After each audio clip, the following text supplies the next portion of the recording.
semua diberikan kesehatan dan juga semoga pandemi ini segera berlalu. Amin amin ya robbal alamin. Bapak Ibu sekalian, untuk webinar kali ini sepertinya perlu saya sapa terlebih dahulu bahwa untuk webinar ini ada Bapak dan Ibu dari Kanwil Ditjen Perbendaharaan yang ada di seluruh Indonesia dan juga Bapak dan Ibu para pengelola keuangan Badan Layanan Umum dan juga Satuan Pengawas Internal, dan juga ada Bapak dan Ibu dari Pembina Teknis dan juga Itjen Kementerian Lembaga. Baiklah Bapak Ibu sekalian, untuk kenyamanan bersama sebelum kita memulai acara webinar, akan terlebih dahulu saya sampaikan ketentuan mengikuti webinar kali ini. Bapak dan Ibu sekalian, kami mohon untuk menggunakan username dengan format instansi _ nama Bapak dan Ibu, dan juga Bapak Ibu kami persilakan untuk dapat mengisi daftar hadir melalui link yang sudah kami share melalui room chat, dan juga Bapak dan Ibu kami persilakan untuk menghidupkan kamera, terutama pada saat nanti kita akan mengambil foto sebagai dokumentasi, dan juga Bapak Ibu kami persilakan untuk menggunakan background yang telah kami share juga melalui link yang sudah kami sampaikan di waktu sebelumnya. Dan Bapak Ibu kami persilakan juga selama mengikuti acara ini, kami persilakan untuk memastikan bahwa mikrofon dalam posisi mute, kecuali nanti pada saat sesi tanya jawab yang sudah kami persilakan untuk dapat berinteraksi dengan narasumber. Dan untuk sesi tanya jawab nanti, Bapak Ibu kami persilakan juga untuk menyampaikan pertanyaan pada saat sesi pemaparan materi melalui fitur chat yang nanti selanjutnya akan kami bacakan. Dan juga kami harapkan juga isinya adalah pertanyaan, bukan mendebat ataupun hal yang lainnya. Dan Bapak Ibu perlu kami sampaikan juga bahwa materi paparan ini akan kami sampaikan melalui fitur chat, nanti linknya akan kami bagikan. Dan Bapak Ibu setelah acara ini sesi tanya jawab, kami mohon juga Bapak Ibu nanti mengikuti mini quiz, yaitu pada sesi akhir acara sebagai bahan evaluasi kami. Baiklah Bapak Ibu sekalian, selanjutnya untuk mengawali acara bersama-sama akan kita simak sambutan dari Direktur Pembinaan PKBLU, Ibu Ari Wahyuni, sepertinya sudah siap di seberang. Ibu Ari Wahyuni. Ya Mas Yayon. Baik. Oke Ibu, waktu dan tempat kami persilakan Ibu Ari. Ya, terima kasih Mas Yayon. Luar biasa. Selamat pagi Bapak Ibu sekalian. Assalamualaikum warahmatullahi wabarakatuh. Yang terhormat Bapak Ibu Pembina Teknis Kementerian atau lembaga atau yang mewakili, kemudian yang terhormat Inspektur Jenderal Kementerian atau lembaga atau yang mewakili, Bapak Ibu Dewas yang hadir, Bapak Ibu Kanwil yang hadir juga pada pagi hari ini bersama tim dari Kanwil dan KPPN yang hadir, Bapak Ibu Kepala SPI, PLU, atau yang mewakili, serta Bapak Ibu Pengelola Keuangan PLU, yang secara khusus memang kami invite untuk bergabung dengan kami dalam series acara webinar mengenai penguatan tata kelola dan pengawasan PLU, serta yang kami hormati teman-teman hadirin yang tidak bisa kami sebutkan satu persatu. Selamat pagi, salam sejahtera buat kita semua. Puji syukur kita panjatkan kepada Tuhan Yang Maha Esa atas perkenannya sehingga kita pada pagi hari ini dapat hadir dalam acara rangkaian webinar series PLU yang kali ini mengangkat tema penguatan tata kelola dan pengawasan PLU. Data dukung kami langsung link. PLU seperti yang kita ketahui bersama Bapak Ibu sekalian saat ini telah menginjak tahun ke-15 sejak digulirkannya konsep Badan Layanan Umum di dalam Undang-Undang Perbendaharaan Negara tahun 2004. Satu dekade lebih telah perjalanan PLU kita lalui, sehingga kita perlu bersama-sama melihat sampai di mana cita-cita mulia PLU, yaitu memperbaiki pelayanan publik, telah tercapai. Dalam kurun waktu lebih dari 1 dekade, tentunya telah banyak sekali perubahan sehingga kita perlu duduk bersama lagi untuk menyepakati kerangka dasar tata kelola Badan Layanan Umum sehingga dapat menjawab tantangan atas peningkatan kualitas pelayanan publik di Indonesia yang semakin tinggi. Satuan kerja Badan Layanan Umum bila ditilik dari kinerja output-nya secara nyata dapat langsung dirasakan oleh masyarakat. Kinerja Bapak Ibu sekalian sebagai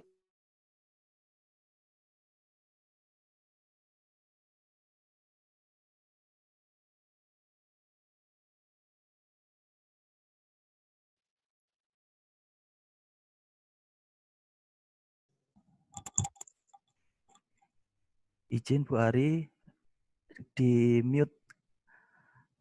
Mohon di unmute ya, dulu. kepencet ya. Sampai mana tadi ya? Oke, kepencet itu Bapak. Jadi sebagai vehikel program pemerintah sekaligus sebagai alat fiskal, BLU hadir di berbagai lini prioritas pembangunan, yaitu untuk peningkatan kualitas SDM, pendidikan dan kesehatan, serta investasi dan ekonomi inklusif. BLU menjadi bagian yang penting yang menyatu dengan layanan dasar pemerintah. Di antaranya, untuk pelayanan dasar khususnya di bidang kesehatan, BLU hadir melalui rumah sakit yang dapat diakses semua golongan. Kemudian di bidang pendidikan, BLU juga turut memegang andil meningkatkan mutu PTN ataupun UIN dengan berperan besar dalam pendidikan yang diharapkan menjadi tumpuan peningkatan daya saing dan skill SDM kita. Di bidang UMKM sebagai fondasi perekonomian kita, terutama saat pandemi ini, BLU hadir melalui berbagai pengelola dana bergulir yang memiliki sasaran utama baik UMKM, perusahaan kecil sampai dengan menengah. Tugas tersebut merupakan tugas mulia yang jika dilakukan secara paralel, sistematis, dan berkelanjutan akan membawa dampak yang besar dalam upaya kita meningkatkan kesejahteraan bangsa, menuju masyarakat yang adil dan makmur. Dan saat ini kita sedang bersama-sama mengupayakan bagaimana teman-teman BLU bisa bersinergi, tidak hanya dengan BUMN, dengan Pemda, tapi dengan antar BLU juga kita harapkan bisa saling bersinergi untuk saling memanfaatkan, untuk meningkatkan layanan kepada masyarakat di sekitar Bapak Ibu sekalian. Bapak Ibu dan para pengelola BLU diharapkan dapat secara kreatif menjalankan tugas-tugas tersebut di atas sebagai upaya berkelanjutan untuk meningkatkan kualitas layanan kesehatan dari waktu ke waktu. Pada saat yang bersamaan, Bapak Ibu juga berkewajiban untuk mengelola unit kerja sesuai dengan prinsip pengelolaan keuangan BLU. Disinilah letak tantangan Bapak Ibu sekalian sebagai pengelola BLU menjadi sangat strategis, karena di satu sisi harus menjalankan bisnis yang sehat, namun di sisi lain Bapak Ibu sekalian juga dihadapkan pada prinsip tidak mengutamakan keuntungan. Para hadirin yang berbahagia, kita memahami bahwa dalam situasi pandemi saat ini, penerimaan negara masih menghadapi tantangan yang cukup berat. Baik tantangan yang berasal dari stabilitas keuangan global maupun domestik.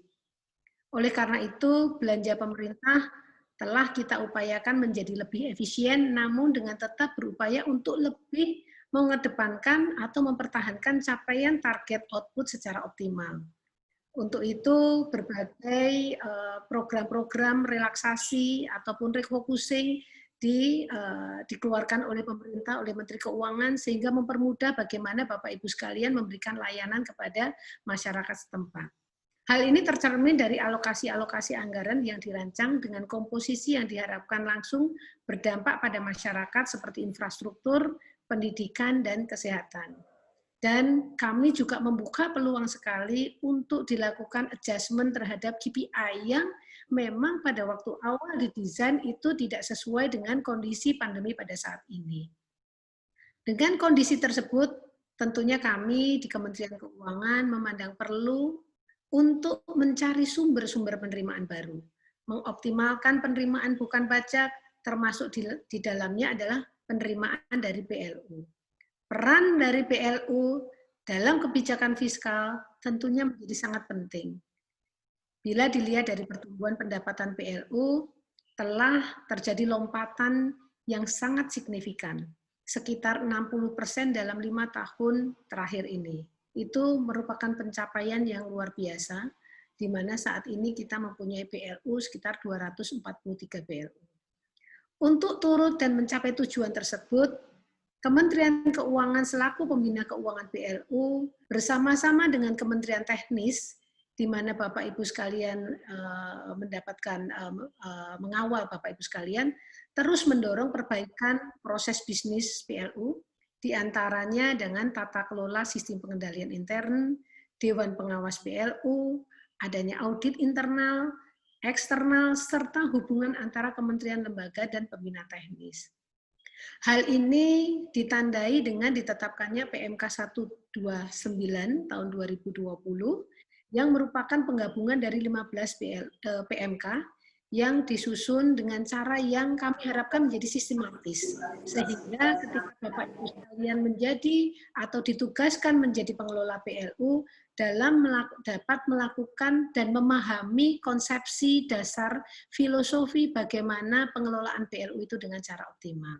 Termasuk bagaimana pedoman-pedoman kepada kementerian lembaga, kepada Dewas yang kami harapkan bisa mengawal PLU, dan yang pasti adalah pedoman tata kelola kepada teman-teman operator yang mengawal melaksanakan manajemen PLU.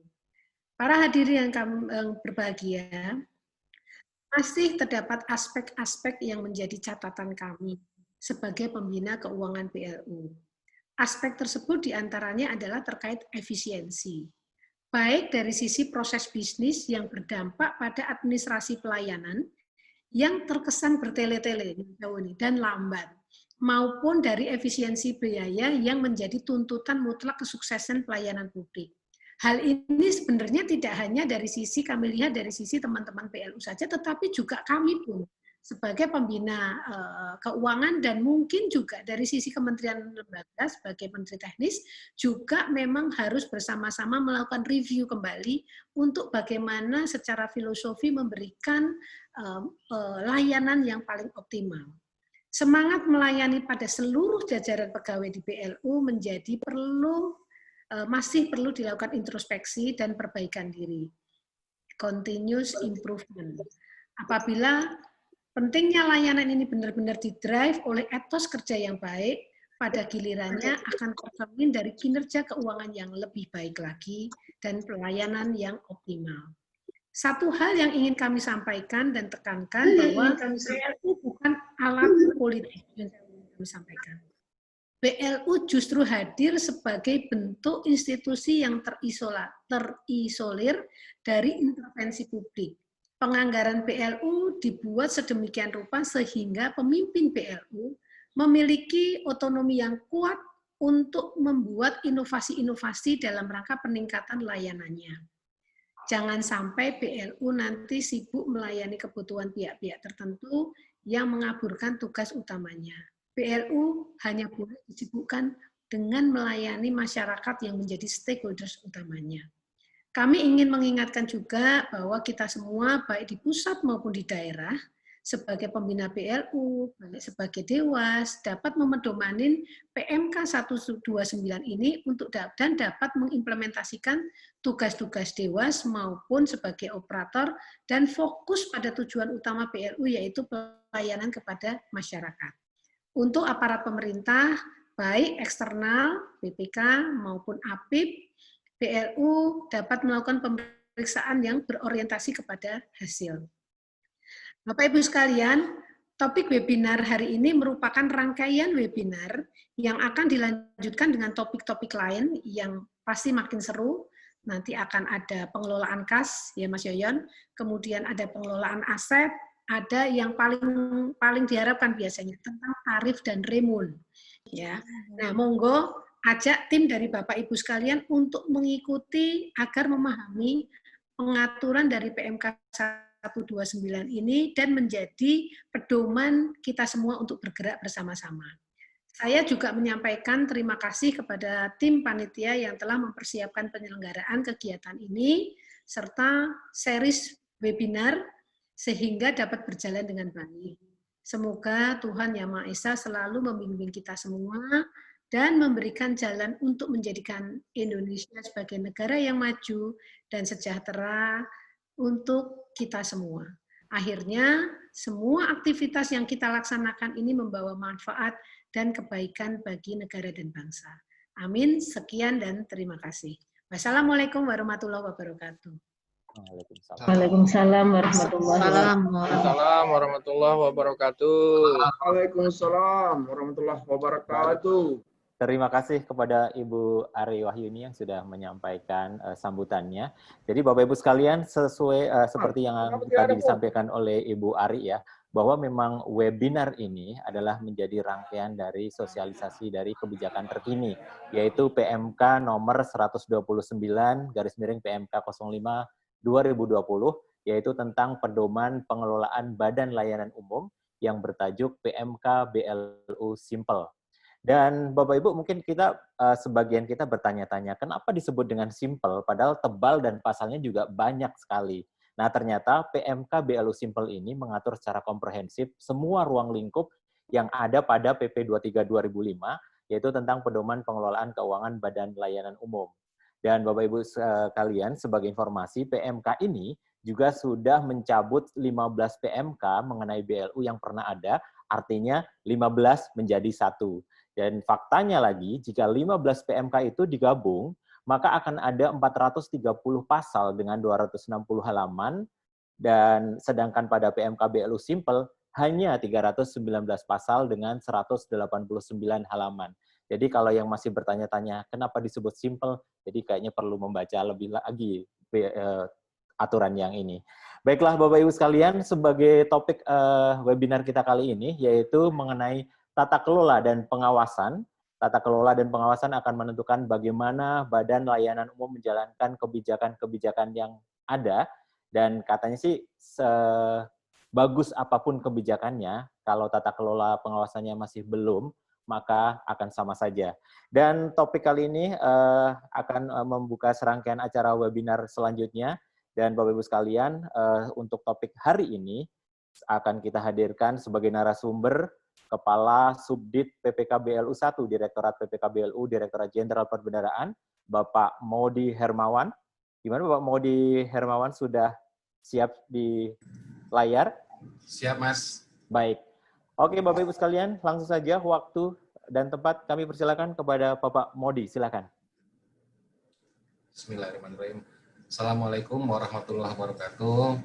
Selamat pagi, salam sejahtera bagi kita semua. Warahmatullahi wabarakatuh. Salam sehat buat kita semua.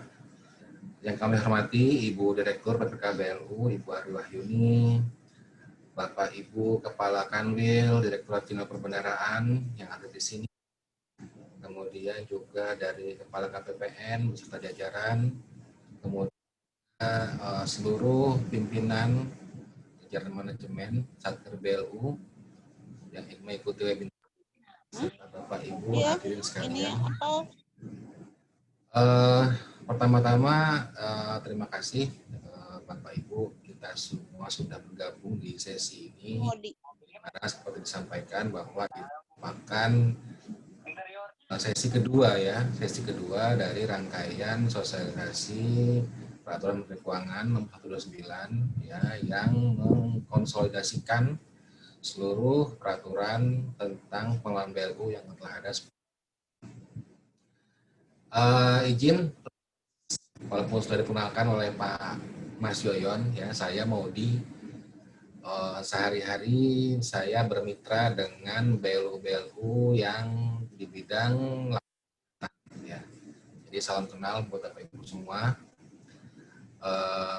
Mungkin sebelum kita mulai dengan materi mengenai tata kelola dan pengawasan, saya ingin mengutip apa yang disampaikan oleh Bu Direktur sebelumnya gitu ya, bahwa apa sih ya tujuan dari gitu ya. Jadi kalau kita lahir ke dunia ada alasannya dan pasti ada tujuannya gitu. Sama seperti BLU, kantor BLU. Ya, lahirnya itu adalah, kalau boleh saya mengutip Pak Saibani, adalah karena adanya negara ya, untuk memenuhi kebutuhan publik. Ya. Kita ketahui di konstitusi, ya, di pembukaan, negara berkewajiban mencerdaskan kehidupan bangsa. Negara berkewajiban memajukan kesejahteraan umum. Nah, karena ada kewajiban ya, maka lahirlah instansi perintah untuk memenuhi, mencapai tujuan dari negara tersebut. Lahirlah BLU di bidang pendidikan. Ya. Untuk apa? Memberikan layanan yang bisa mencerdaskan kehidupan bangsa. Lahirlah BLU di pemerintah yang melayani kesehatan masyarakat umum. Ya. Untuk apa? Memajukan kesehatan umum melalui masyarakat yang sehat. Kewajiban pemerintah untuk menyediakan barang dan jasa publik, ya. Kemudian memajukan UMKM. Nah, jadi dengan segala banyaknya kewajiban tersebut, maka lahirlah instansi pemerintah, khususnya BLU, untuk mencapai tujuan tersebut. Nah, jadi lahirnya untuk memberikan layanan. Tadi Bu Direktur sudah menyampaikan bahwa tujuan utama BLU adalah yang huruf tengah, L-nya ya, memberikan layanan. Karena dengan layanan tersebut, maka terpenuhilah kewajiban negara kepada publik.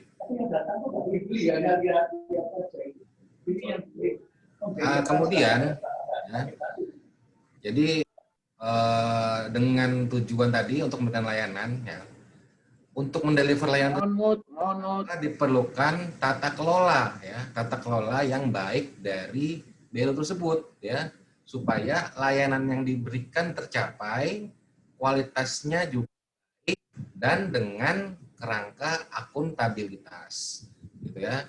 Tujuan nggak hanya tercapai, tapi izin Bapak menyelak sebentar. Oh, untuk minta tolong di share screen Pak untuk bahan paparannya Pak. Soalnya hanya kelihatan Bapak yang ngobrol.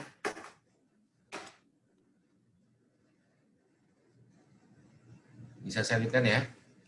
Jadi tujuan tata kelola adalah tadi mencapai tujuan untuk memberikan layanan yang kualitasnya baik dan dalam kerangka akuntabilitas juga, gitu ya. Ya, jadi itulah kenapa kita mengedepankan tata kelola BLU yang baik.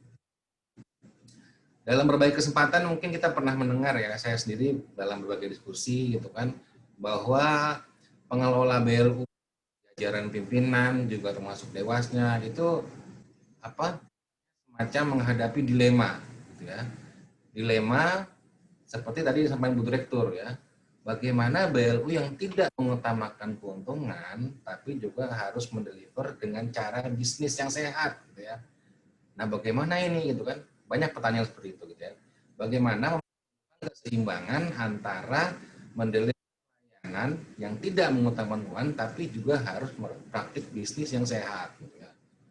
Wah, berarti BLU harus sehat dong, berarti BLU harus mandiri, berarti harus gitu ya. Nah, sekali lagi menurut saya kita harus kembali kepada tujuan utama lahirnya atau hadirnya BLU, yaitu memberikan layanan. Itu menjadi patokan kita semua dari BLU ya. Dengan hal-hal tadi ya adalah prasyarat gitu ya. Kenapa BLU harus sehat? Memberikan layanan kalau sakit. Itulah kenapa BLU keuangan sehat ya. Itu prasyarat. Ya.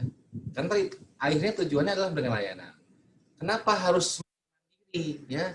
Lah bagaimana memberikan layanan kalau dia masih, mohon maaf, mungkin masih nyusu sama orang tuanya gitu. Ya mungkin bisa terbilang layanan, tapi mungkin tidak seoptimal ketika dia semakin mandiri. Ya. Terus pendapatannya harus tinggi, kasnya harus banyak. Bukan itu menjadi salah satu prasyarat gitu ya. Makin bagus pendapatannya, maka ketika pendapatan itu diwujudkan dalam bentuk layanan, itu makan tujuan memberikan layanan ya. Jadi tujuannya tuh bukan sehat, bukan mandiri, bukan pendapatan bagus, itu adalah prasyarat. Prasyarat untuk mencapai tujuan ya. Itu. Jadi kadang-kadang mungkin kita tersesat ya dalam wah, betul ya. Tadi itu menjadi prasyarat. Dengan sehat, dengan semakin mandiri, dengan semakin baik pendapatannya, maka pelayanannya juga akan semakin berkualitas. Itu jadi ya, semacam diskusi apa ya, dialektika mengenai dilema pengelola BLU ya, kurang lebih itu yang saya perhatikan. Kemudian tadi ya, jadi dengan katakanlah dilema tadi, sekarang bagaimana menjalankan yang baik gitu ya. Nah, tata kelola sendiri mungkin baca-baca di Kamus Besar Bahasa Indonesia itu terkait tata laksana, administrasi, pengelolaan gitu ya. Tapi sebetulnya tata kelola itu adalah apa ya? Sebuah percampuran ya, atau sebuah apa ya? Ya gabungan lah, gabungan yaitu antara standar-standar atau batas-batas gitu ya. Standar atau batas-batas ya. Standar-standar, batasan, kriteria, larangan, etika gitu ya, yang harus dilakukan oleh pengelola. Ya, itulah ya. Nah, BLU ya telah mendapatkan berbagai fleksibilitas dibandingkan satker biasa atau satker pengelola PNBP.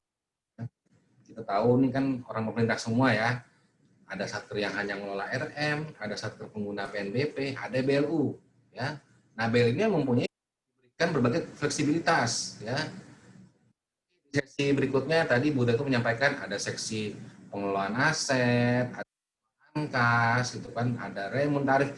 Itu beberapa fleksibilitas yang tidak dimiliki oleh satker lain gitu ya. Ketika dia diberikan fleksibilitas ya, dia ditetapkan batasan-batasannya gitu ya, maka ini akan menjadi panduan bagi pengelola BLU ya. Mungkin kalau saya pakai analogi Bu Direktur juga ya, seperti kita berada di jalan ya, di jalan tol gitu ya. Jalan tol 4 lajur ya. Dan jalannya itu banyak cabangnya gitu ya. Tapi tujuannya satu, memberikan layanan. Itu tujuan satunya ya. Sekarang dia mau lewat outer ring road, mau lewat lingkar luar, lingkar dalam jalan tol dalam kota, tujuannya tetap adalah mendeliver layanan. Ya. Jadi tata kelola ini tadi seperti saya katakan adalah batasan gitu ya. Ya, tidak boleh ke sini, keluar tol gitu ya. Tidak boleh dari tersebut, tidak boleh ke jalan yang samping itu ya. Nah, itulah batasan-batasannya ya. Jadi tata kelola adalah menetapkan batasan-batasan, menetapkan standar-standar, kriteria-kriteria, kewajiban, larangan, dan etika dalam perjalanan tersebut. Ya. Kemudian sisanya adalah seni dan sains manajemen. Jadi bagaimana tetap berada di jalan tersebut dengan batasan yang ada, itulah kepiawaian dari manajemen ya, seni ya. Manajemen itu seni dan ilmu. Bagaimana dengan batasan yang ada, dengan tujuan yang sudah ditetapkan, maka pengelola BLU bisa mencapai tujuannya ya. Jadi makanya ketika tanya bagaimana mempertemukan dilema nggak boleh nyari keuntungan tapi bisnis gitu kan, ya itu tadi batasannya adalah tujuannya tujuan bersama layanan, maka sisanya yang adalah seni dan ilmu dari manajemen BLU tersebut. Makanya manajemen sangat berperan menentukan bagus tidaknya BLU tersebut. oleh Mas Yoyon tadi di opening. Oke, kita masuk ya, itu pembukaan aja ya. Masuk Mas host di next slide.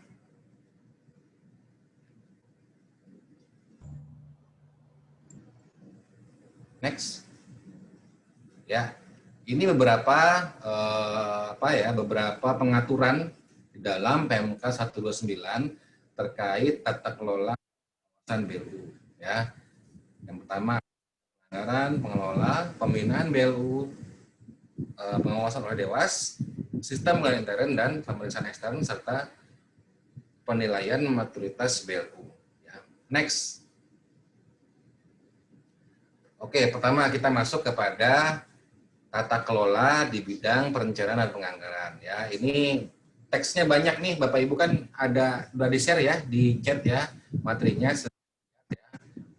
Ya, tapi yang ingin saya sampaikan dalam terkait tata kelola, terkait perencanaan dan penganggaran, bahwa ketika kita pengelola BLU ya, menyusun perencanaan penganggaran ya, pada dasarnya sih ya, kita mungkin di instansi pemerintah juga terus biasa menyusun Renstra, menyusun Renja gitu kan, menyusun RKKL gitu ya. Tapi pada dasarnya menyusun perencanaan dan penganggaran itu adalah yang pertama menurut saya adalah kita melihat gitu ya. Kita melihat ke dalam ya. Apa sumber daya yang kita punya, apa tantangan yang kita hadapi di dalam. Itu yang pertama. Yang kedua, kita melihat dinamika di luar ya. Kita perlu memperhatikan dinamika di luar. Contohnya saja pandemi ya. Pandemi ini benar-benar kayaknya nggak kita sangka-sangka ya. Tahu-tahu mendadak awal tahun kita agak terlena gitu ya, Januari, Februari, tahu-tahu ya, menjadi pandemi beneran gitu ya. Dan akhirnya ada yang sedikit, ada yang banyak itu mengacaukan berbagai rencana. Ya. Mengacaukan dan akhirnya merubah rencana. Nah, itulah kenapa kita perlu memperhatikan dinamika yang ada di luar. Itu ya, jadi kita lihat ke dalam, kita punya sumber daya apa, kita di luar seperti apa, ya. Yang kemudian adalah kita memperhatikan arah kebijakan dari pimpinan. Nah, ini kenapa di atas disebutkan BLU menyusun RSB mengacu kepada Renstra, KL. Kemudian menyusun RBA mengacu kepada RSB, rencana strategi. Kita udah lihat ke dalam, kita udah perhatikan dinamika di luar, ya. Ketika kita menyusun, kita harus melihat arah pimpinan kita, gitu ya. Kita kan ada di Satker BW di tengah, ya. Ada pimpinan kita, mulai presiden, ya, menteri kita, gitu kan, sampai yang terdekat, gitu ya. Tapi kenapa itu gitu ya, supaya ya kita pergi ke arah yang sama dengan cara juga yang kita sepakati gitu ya. Presiden menyampaikan saya mau Banyuwangi gitu ya. Kemudian menyampaikan kami akan buat jalan ke Banyuwangi, cuman tahun ini sampai Surabaya dulu baru Banyuwangi, tahun depan sampai Banyuwangi, tahun berikutnya sampai Banyuwangi. Gitu kan. Menteri lain menyampaikan kami akan membuat moda transportasi. Gitu kan. Tahu-tahu kita akan membuat kapal kan, yang sampai ke Bakauheni. Ya, tujuannya sampai ke Bakauheni, tapi kita tersesat gitu ya. Kita sendirian gitu kan, karena kita di luar dari rencana pimpinan kita. Itu ya, kenapa kita perlu mengacu hal yang tujuan dari pimpinan kita gitu ya. Makanya kalau membuat rencana selalu melihat itu ya. Pertama melihat ke dalam, kedua dinamika di luar, dan ketiga arah kebijakan pimpinan ya di negara ini gitu ya. Kemudian setelah itu kita mendefinisikan tantangan-tantangannya gitu ya. Arahnya sudah tahu, kondisi dalam luar sudah tahu ya. Kita definisikan kita menghadapi apa saat ini, kita menghadapi apa di berikutnya. Ya, kemudian kita rencanakan langkah-langkahnya untuk mencapai tujuan. Nah, itulah kurang lebih seperti itu sebenarnya. Ketika kita menyusun renstra, ketika menyusun rencana, kita menyusun anggaran, ya. Dan setelah kita tetapkan langkah yang akan dilakukan, kita butuh sumber daya berapa, butuh SDM berapa, butuh aset berapa untuk mencapai tujuan tadi dengan segala tantangan yang sudah diantisipasi. Ya, Bapak Ibu, ya, ketika kita ingin menyusun rencana, apapun rencananya, sebenarnya seperti itu. Ya.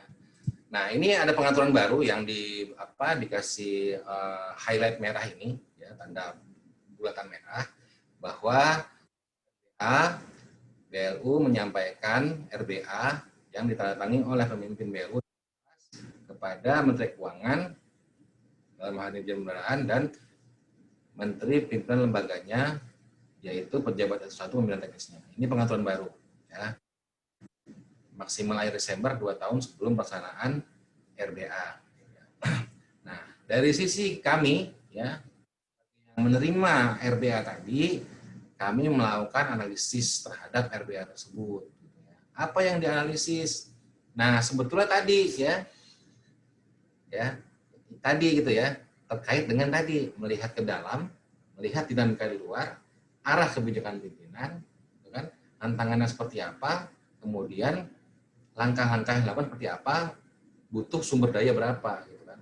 Nah, makanya ketika 5 hal tersebut, maka yang kita adalah produktivitas dan efisiensi, ya. Berapa sih yang perlu dicapai, gitu kan, targetnya berapa sumber dayanya, gitu kan, efisiensi, gitu kan, untuk mencapai hal tersebut butuh berapa, gitu kan. Jangan cuma gede hasilnya, tapi bebannya lebih besar lagi, gitu ya. Itu perlu dilihat, ya. Karena tadi mencapai tujuan juga harus dengan efisien. Inovasi, ya, inovasi. Tadi kenapa harus ada inovasi? Karena tadi dinamika di luar itu berkembang bahkan sangat cepat, ya. Kalau kita nggak ada inovasi, ya, nanti kita akan ketinggalan terus, gitu ya. Saya orang pemerintah, Kementerian Keuangan melihat, saya kalau di mitra saya lah, ya, sistem-sistem sudah canggih, gitu ya, aplikasinya begini. Tapi kalau kita lihat di luar, di dunia korporat, itu kayaknya kita udah ketinggalan 3 tahun 5 tahun sebetulnya, gitu kan.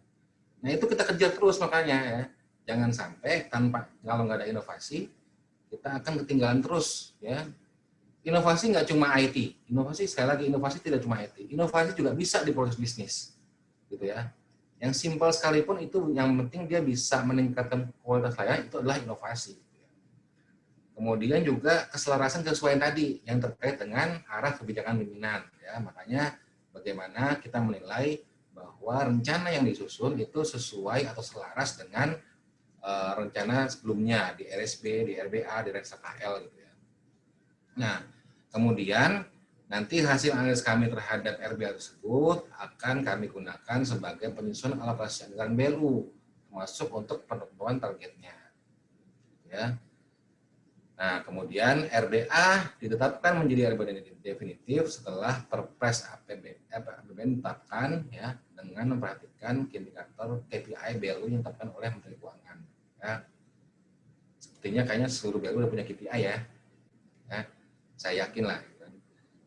Tapi KPI itu adalah alat manajemen yang berlaku dua sisi, ya. Di satu sisi ada target kinerja, di satu sisi juga ada insentif atau disinsentif kinerja. Ya, itu adalah alat manajemen yang bekerja di dua sisi, ya, tidak hanya bekerja di sisi saja. Ya. Kalau cuma dikasih target aja nggak ada insentif, ya mungkin target tercapai, mungkin tapi mungkin tidak seperti yang kita harapkan. Tapi itu adalah alat, sekali lagi, itu adalah alat manajemen yang berlaku di dua sisi. Nah, ini ada beberapa catatan bahwa RBA ke DJPB tidak menggugurkan ketentuan bahwa diajukan ke DJA karena sebagai bagian dari siklus budgeting RKKL, gitu ya. Bapak Ibu, Satker BLU adalah bagian dari entitas kementerian lembaga, ya. Setiap kementerian lembaga menjalankan satu siklus full penganggaran, ya, dari mulai proses awal sampai akuntabilitas. Nah, itu tidak menjadi hilang kewajiban untuk ketika menyusun NKKL. Ya. Kita melakukan analisis, kita merupakan upaya pembinaan kita ya, kepada BLU. Ya, bagaimana BLU itu mampu semakin baik ya melihat secara komprehensif seluruh aspek ketika menyusun perencanaan dengan memperhatikan tadi produktivitas, efisiensi, inovasi, dan keselarasan. Nah, ini juga menjadi bagian ya tadi, karena nanti ujungnya nanti kita kami ketemu juga dengan DJA ketika kita membahas target PNBP ya. Makanya sebetulnya ini tidak memperpanjang rantai gitu kan, karena emang dalam paralel gitu ya. Nah, makanya ini kita jalankan bersama, cuman kita melihat dari angle tata kelola gitu kan. Kalau untuk yang ke DJA adalah angle budgeting. Planning budgeting kita melihat dari angle tata kelola. Itu yang terkait dengan perencanaan dan penganggaran. Next, Mas Host. Saya punya waktu sampai jam berapa ini ya, Mas Yoyon?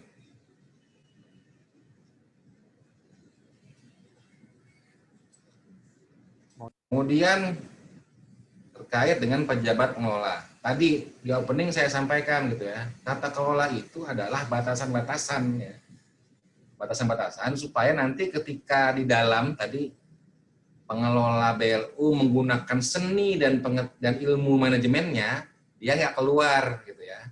Makanya ditetapkanlah batasan-batasan yaitu tata kelola ya. Ditetapkanlah kriterianya ya.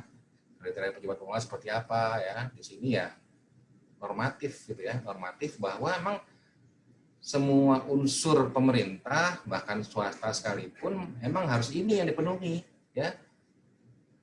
Kita kan sedang dengar good corporate governance gitu ya. BUMN punya GCG, swasta punya GCG, pemerintah juga punya good governance gitu ya. Tapi isinya ya ini gitu ya. Kriteria-kriteria batasan yang ditetapkan pengelola BLU itu seperti apa ya. Baik, jujur, profesional gitu kan. Independen, objektif, tidak boleh mengganggu kewenangan ya. Bekerja penuh waktu ya. Jangan pengelola BLU jadi sambilan ya. Ini harus menjadi tugas utama. Karena apa? Kalau kita kembali ke apa yang saya sampaikan di depan ya, ini tugas mulia loh ya. Tugasnya mulia dan berat gitu ya.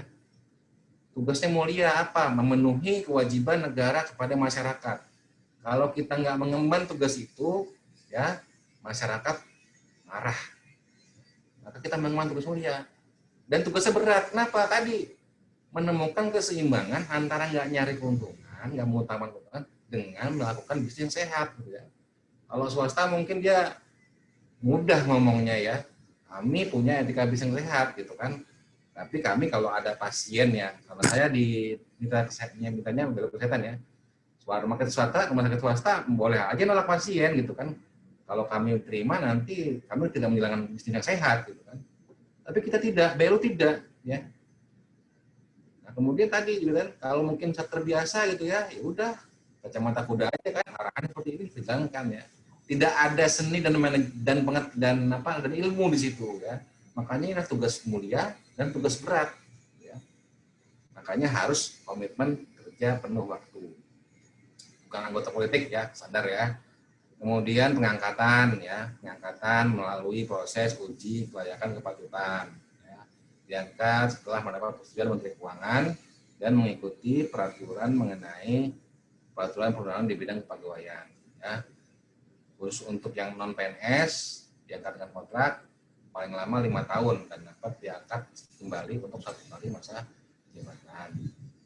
Kemudian untuk pemberhentiannya ya formatif mengikuti ketentuan peraturan perundangan ya, berhenti ketika meninggal dunia, musibah berakhir atau hal-hal yang di samping ini. Intinya kalau hal-hal ini hal larangan ya, hal-hal larangan yang tidak boleh ya, tidak boleh dilakukan gitu.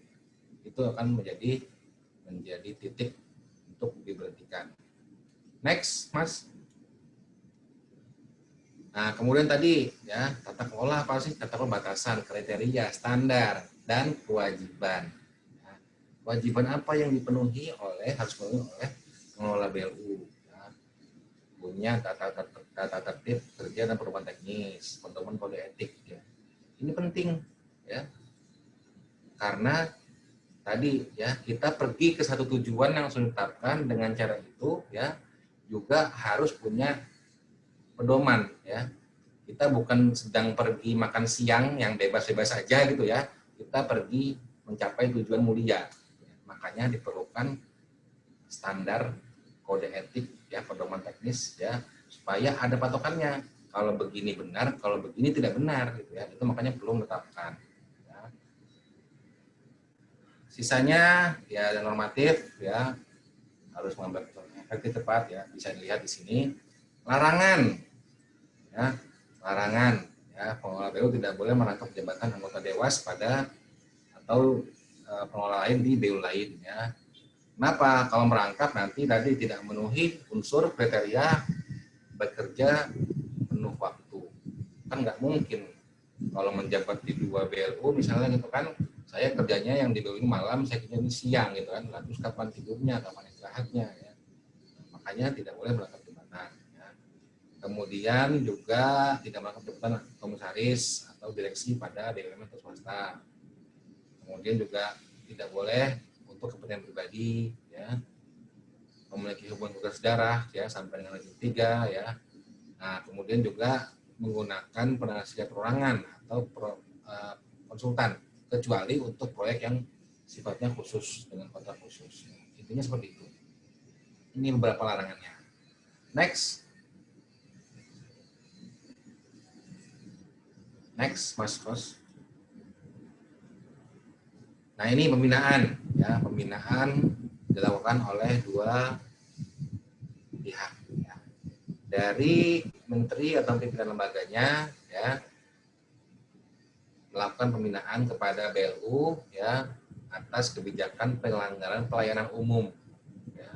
Artinya objek dari pembinaannya adalah mengenai layanannya, ya. Dari Kementerian Kesehatan, ya, kepada Rumah Sakit Kesehatan, misalnya dari perhubungan, ya, masing-masing, ya, itu melakukan pembinaan sesuai objeknya terkait dengan penyelenggaraan layanan, ya. Kemudian juga berlaku sebagai regulator dan supervisor. Kemudian pedoman penyelenggaraan pelayanan, ya, sama BLU mengoperasikan satkernya harus punya pedoman teknis. Pembina juga harus punya pedoman teknis ketika akan melakukan pembinaan kepada BLU-nya.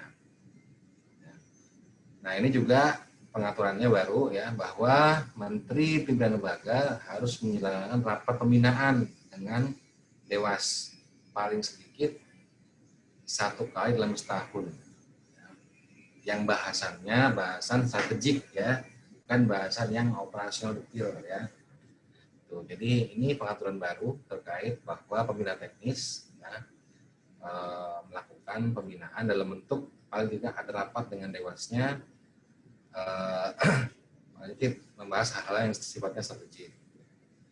Ini terkait pembinaannya. Kemudian dari sisi kami di Kementerian Keuangan berperan sebagai regulator dan supervisor di bidang keuangan, tata kelola yang kita bahas hari ini. Kemudian dalam rangka peningkatan kinerja, akuntabilitas dan transparansi pengelolaan keuangan. Ya, itu yang kami lakukan di sini. Next, Mas. Nah, ini terkait Dewan Pengawas, ya. Saya kira di sini juga peserta webinar ada yang dari Dewas, ya. Jadi ini beberapa pengaturan, ya. Mungkin kita bisa highlight, kita bisa perhatikan yang di bulat-bulat merah ini, ya, terkait Dewas. Ya. Jadi yang pertama, memiliki Dewas ketika memenuhi syarat minimum omsetnya 30 miliar dan aset 76 miliar. Ya. Yang kedua, Menteri Pimpinan Lembaga, ya, dapat mengusulkan pihak lain sebagai anggota Dewas mewakili unsur KL atau Kemenq, tapi dengan syarat harus punya kapasitas, ya, bukan asal tunjuk atau apa. Ya. Kemudian juga unsurnya bisa dari ex officio. Ya. Kita lihat dia ex officio di jabatan apa, maka dia siapa yang duduk di situ, maka dia akan menjadi anggota Dewas. Kemudian untuk yang perseorangan, ya, memenuhi persyaratan umum dan khusus, ya. dapat dikecualikan dengan memberikan penjelasan urgensinya, ya. Kemudian pejabat aktif pada saat pengangkatan. Kemudian pengaturan yang baru berikutnya, masa jabatan 5 tahun dapat diingat kembali maksimal 1 kali masa jabatan berikutnya, dimulai dari 0. Kemudian menetapkan KPI Dewas, ya. Semua pengelola BLU harus punya KPI, ya. Jadi supaya target kinerja tersebut akan memicu meningkatnya kualitas layanan kepada masyarakat. Semua harus punya KPI. Kalau nggak punya KPI nanti gue bukan santai sih gitu ya, tapi nanti bisa saja tujuannya tidak tercapai. Kemudian Dewas juga di sini yang peraturan baru punya kewenangan mengangkat dan memperhatikan sekretaris Dewas dan komite audit. Ya, kemudian dapat juga merunduk kantor akuntan publik. Ya, ini pengaturan yang baru. Kemudian untuk rapat, ya, Dewas mengadakan rapat secara berkala minimal 1 kali dalam 1 bulan dengan pejabat pengelola. Ya. Bisa fisik, bisa daring, ya. Sekarang sudah luas dipakai, ya. Tapi intinya harus intens gitu ya. Jangan dibiarkan saling diem-dieman gitu ya. Pejabat pengelolanya nggak peduli Dewasnya, Dewas nggak peduli pejabat pengelolanya ya. Jadi minimal 1 kali dalam sebulan harus bertemu untuk membahas hal-hal terkait pelaksanaan strategik maupun operasional dari Satker BLU tersebut. Kemudian juga bisa dibentuk organ pendukung berupa komite audit, ya, yang terdiri dari ketua dan anggota komite audit. Ya. Ini beberapa hal terkait Dewas. Next. Nah, kita pindah ke bahasan sistem pengenalan internal. Ya. Mungkin Bapak Ibu ya dari SPI ini kan ada di sini ya, sudah tahu ya bahwa kalau kita bahas pengenalan internal gitu ya, kita merujuk mungkin ke PP 60 2008 tentang SPIP ya, sistem pengenalan internal pemerintah gitu ya. Kita mengenal istilah beberapa lines of defense ya. 3 lines of defense ya. First line-nya ya, garis pertama pertahanan dari pengenalan internal gitu ya, itu adalah pengelolanya sendiri ya, pengelola dan individu dalam hal tersebut. Itulah first line of defense-nya. Gitu ya. Kemudian yang second line itu masih di dalam satkernya ya, yaitu ada SPI dan Dewasnya. Itulah second line of defense-nya. Ketika di sini mungkin lewat, di sini nggak boleh lewat gitu ya. Nah, kemudian ada third line of defense-nya adalah yang di luar gitu ya. Mungkin kalau kita di satker pemerintah biasa kita mengenal ada DPK gitu ya. Tapi kalau di BLU nanti ada kantor akuntan publik. Tapi intinya itu, untuk memenuhi mengenai multiple lines of defense tadi dalam sistem pengendalian internal pemerintah. Nah, ini hal yang baru. Yang pertama terkait dengan penguatan manajemen risiko, gitu ya. Bahwa yang pertama, setiap pengambilan keputusan harus mempertimbangkan risiko. Ya. Kemudian ada program manajemen risiko secara terpadu. Ya. Ada unit tersendiri yang memberi penugasan FPI untuk menjalankan fungsi manajemen risiko. Kemudian akses, transparansi, dan kerahasiaan informasi, serta penyampaian pengaduan. Ya. Kalau saya pernah belajar SPIP itu kurang lebih, ya mulainya sebetulnya dari manajemen risiko. Gitu ya. Kita petakan ya risikonya seperti apa, appetite-nya seperti apa, kita profil risikonya seperti apa, posisinya di mana, seberapa sering terjadi, seberapa besar dampaknya, kita petakan, ketemu di mana profilnya, gitu kan. Kemudian apa yang kita lakukan terhadap risiko tersebut, dimitigasi atau dimonitor saja, ya itu kalau ilmu-ilmu di bidang manajemen risiko kurang lebih seperti itu. Nah, ini harus terpadu dengan pengendalian internalnya ya. Jadi ketika manajemen risiko sudah ditetapkan ya, risikonya apa saja, bagaimana mitigasinya, gitu kan. Nah, ini akan dibawa ke pengendalian internal gitu ya. Apa saja dari risiko tersebut akan dipantau ya. Risiko ini, risiko apa jenisnya? Risiko strategik, risiko keuangan, risiko fraud, risiko operasional gitu ya. Nah ini dipantau, ini akan dipantau gitu ya, apa saja yang dipantau gitu ya. Kemudian nanti juga ada proses namanya yang ini nih, penyampaian pengaduan atas penyimpangan atau kelalaian gitu ya. Nah, ini juga harus ada gitu ya, sebagai bagian dari sistem pengelolaan internal pemerintah.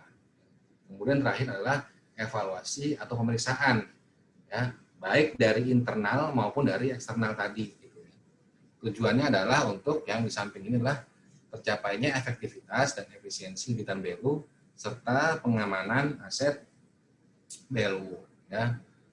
Ini tugasnya Bapak Ibu ya, di bawah ini banyak sekali teksnya ya. Sudah di-share di chat kan ya. Nah, dibaca saja. Nah, ini pengaturan barunya ya, yang bulat merah ini adalah pemimpin BLU memfasilitasi auditor intern SPI untuk mengikuti program pengembangan profesi secara berkelanjutan ya. Jadi nggak cuma yang dipantau, nggak cuma yang dikendalikan saja yang makin pinter, SPI-nya juga harus berkembang ya. Harus berkembang gitu ya. SPI harus mengetahui tugas fungsinya, tugas fungsi, proses bisnis, mekanisme, prosedur kerja, peraturan yang terkait, tapi juga dari sisi SPI juga harus berkembang gitu ya. Maka ikut pengembangan profesi ya, supaya bisa ikut ya, mengikuti apa yang terjadi di sisi pejabat pengelolanya gitu ya. Kemudian juga harus ada piagam pengawasan internal. Ya. Ini ya kurang lebih yang bulat merah ini yang pengaturan barunya terkait dengan pengelolaan internal. Next.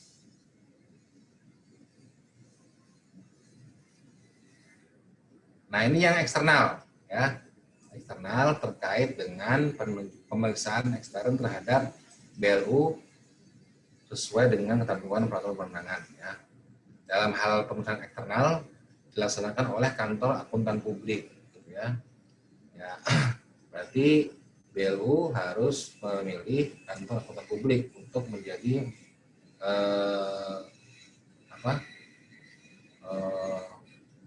bagian dari pengawasan eksternalnya. Ya. Kemudian pertimbangannya apa saja? Ya, tidak bisa saya tunjuk. Ya, pertama dia terdaftar di BPK.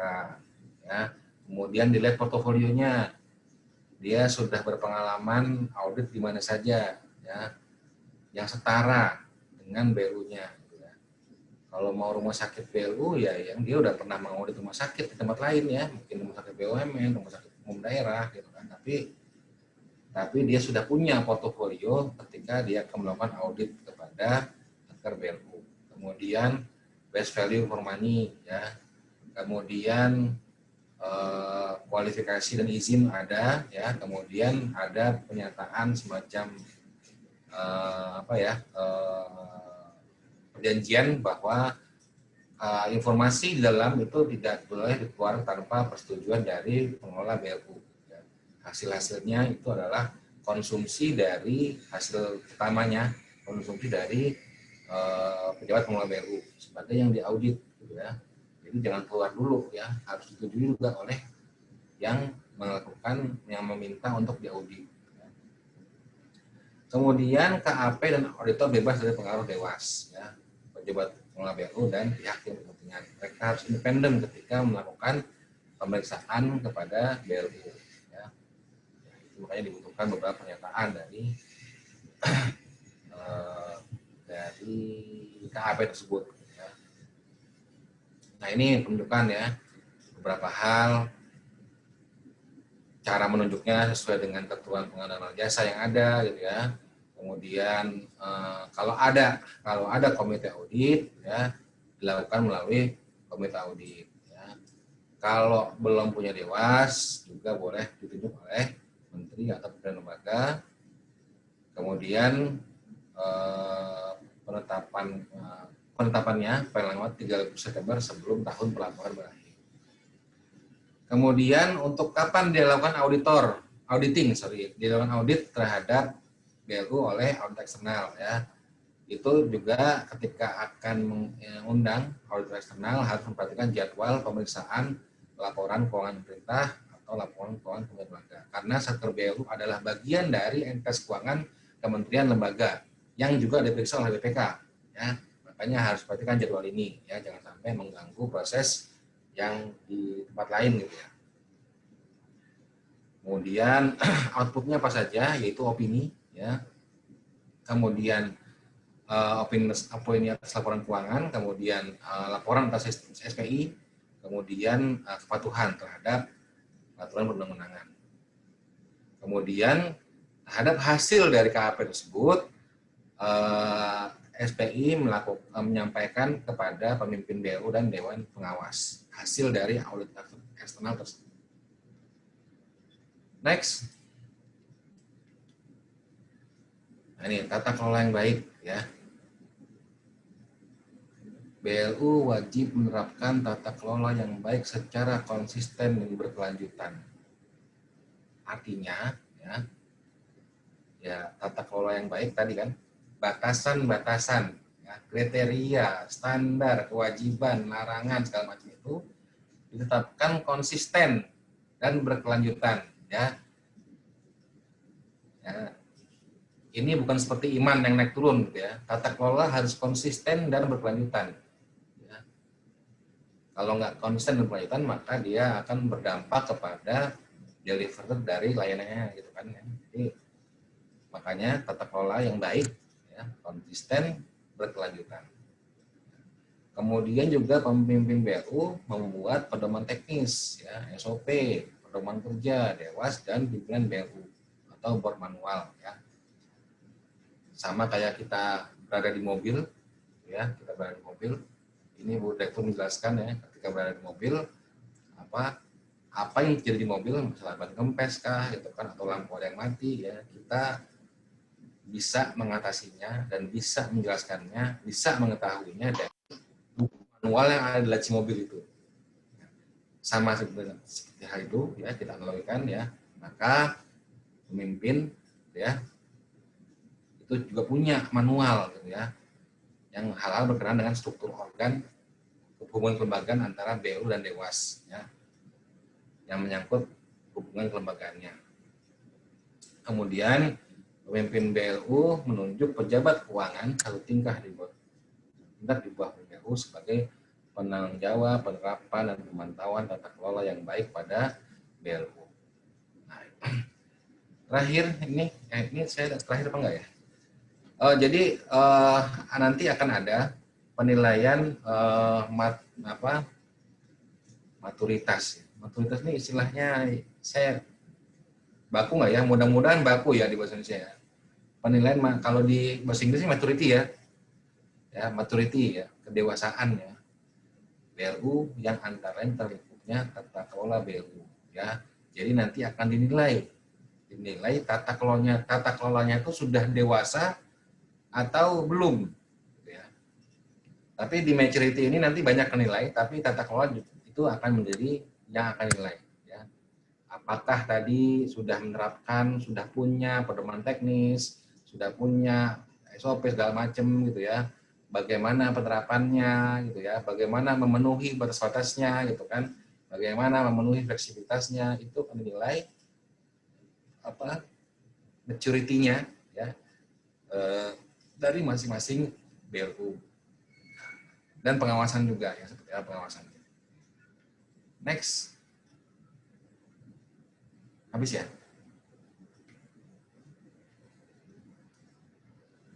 Oke, jadi demikian Bapak Ibu ya yang dapat saya sampaikan terkait tata kelola BLU, ya. Mungkin saya wrap up sedikit ya, saya kurang lebih ya. Pertama tadi tata kelola itu dibuat sebagai batasan bagi manajemen dalam menjalankan organisasi. Ya. Tujuannya sudah tahu, caranya tahu, ya. Tapi ada batasan-batasan berupa kriteria-kriteria, kewajiban, larangan, standar, etika bisnis, ya, etika kode etik, ya, yang harus dipenuhi dan tidak keluar dari situ. Itu. Kemudian tata kelola tersebut dijalankan dengan konsisten dan berkelanjutan. Nah, ini yang penting terakhir ini, ya. Jadi sudah tahu batasnya, sudah tahu caranya. Pemimpin BLU menjalankan organisasi dengan batasan tata kelola dan seni serta ilmu manajemen, ya, dan semua dijalankan dengan konsisten dan berkelanjutan, ya, sehingga nanti tujuan dari lahirnya BLU untuk memberikan layanan kepada masyarakat itu bisa tercapai. Ya. Kemudian tadi di dalam tata kelola, yang pertama tadi soal bagaimana merencanakan menganggarkan, ya intinya adalah bagaimana kita mampu melihat ke dalam, memperhatikan dinamika luar, ya menjadikan arah kebijakan pimpinan sebagai acuan, ya kemudian kita mendefinisikan tantangan yang dihadapi, merumuskan langkah-langkah yang akan dilakukan, kemudian bagaimana menyusun perencanaan atau penganggaran sumber daya, ya, sumber daya orang, manusia, orang, uang, aset segala macam untuk mencapai tujuan yang ada dalam perencanaan tadi. Ya. Kemudian terkait dengan pengelola BLU, ya ada kriteria-kriteria standar yang dipenuhi, begitu pun dengan Dewas. Kemudian terkait dengan pengawasan internal, ya SPI, sistem pengendalian internal, ya tetap memenuhi three line of defense, ya bagaimana dua yang dalam, ya first line, second line dalam itu bagaimana melakukan pengawasan secara efektif, gitu ya, sehingga tadi tidak keluar dari tata kelola yang baik tersebut, dan tata kelola tersebut tetap dengan konsisten dan berkelanjutan. Itu kurang lebih ya ringkasannya, ya kurang lebih ringkasannya dari apa yang saya sampaikan tadi, karena kan di paparannya banyak teks, ya nanti kan tinggal dibaca saja ya detailnya. Demikian Bapak Ibu yang dapat saya sampaikan. Terima kasih atas perhatiannya. Mohon maaf kalau ada kekurangan dalam penyampaian, ya. Tapi materinya sudah di-share di chat. Kemudian juga tadi saya menyampaikan beberapa hal. Kalau ada kekurangan mohon maaf. Saya kembalikan kepada host Mas Yoyon. Demikian. Assalamualaikum warahmatullahi wabarakatuh. Waalaikumsalam warahmatullahi wabarakatuh. Baik, terima kasih Pak. Waalaikumsalam warahmatullahi wabarakatuh. Terima kasih Pak materinya. Ya, baik Bapak Ibu sekalian, setelah tadi disampaikan pemaparan materi dari Bapak Modi, kita akan masuk sesi ke tanya jawab. Dan Bapak Ibu sekalian, kami tadi sudah memberikan kesempatan kepada Bapak Ibu untuk bertanya melalui chat. Jadi Pak Modi, kita akan menjawab beberapa pertanyaan melalui chat terlebih dahulu Pak Modi, ya, karena sudah ada beberapa pertanyaan yang masuk. Baik, langsung saja akan kita mulai dari pertanyaan dari PPSDM Geominerba, Bapak M. Syakbani. Pertanyaannya Pak Modi, apakah organisasi BLU bisa melakukan inovasi lain mencari surplus selama pandemi ini dan tidak disalahkan oleh pengawasan eksternal? Silakan Pak Modi.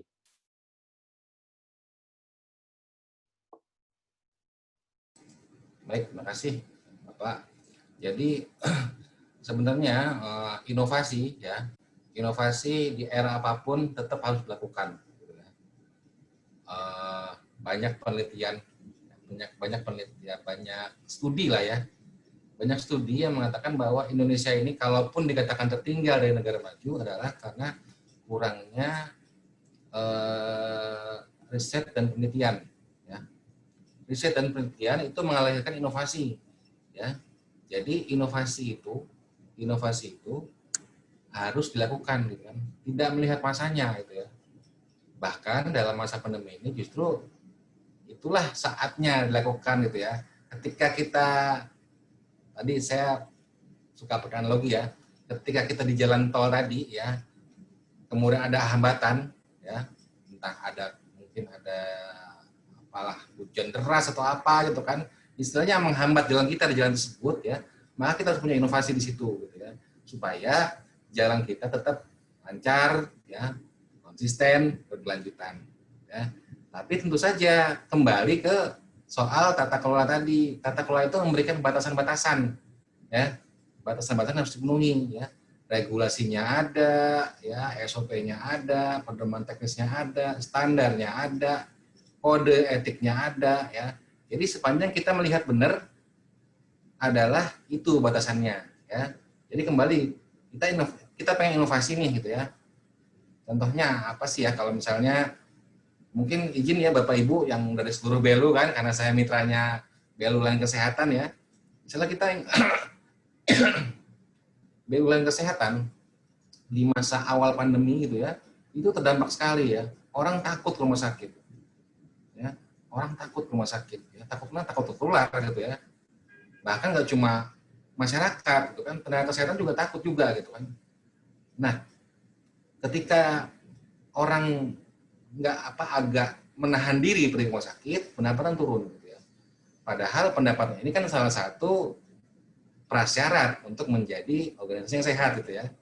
Nah, itu beberapa rumah sakit itu melakukan inovasi, ya, dibikin zoning ya, ada zona hijau, ada zona merah, ada zona kuning, ada zona orange gitu ya. Kemudian di setiap zona itu ada tata laksana, ya, tata laksana prosedur kesehatan yang dipenuhi gitu ya. Kalau di zona merah harus pakai hazmat level 3, di zona ini pakai APD level berapa gitu ya. Nah, sehingga ketika masyarakat umum mengetahui ya, oh ternyata begitu ya gitu ya. Saya pun terus terang Bapak Ibu, awal-awal ya, ini mohon maaf kepada mitra kerja saya dari rumah sakit ya. Awal-awal saya juga takut gitu ya, tapi setelah saya mengetahui hal itu, oh seperti itu inovasinya. Sehingga masyarakat jadi semakin yakin gitu kan. Oh ternyata nggak apa-apa kok, sepanjang kita memenuhi protokol dan sesuai zona-zonanya gitu.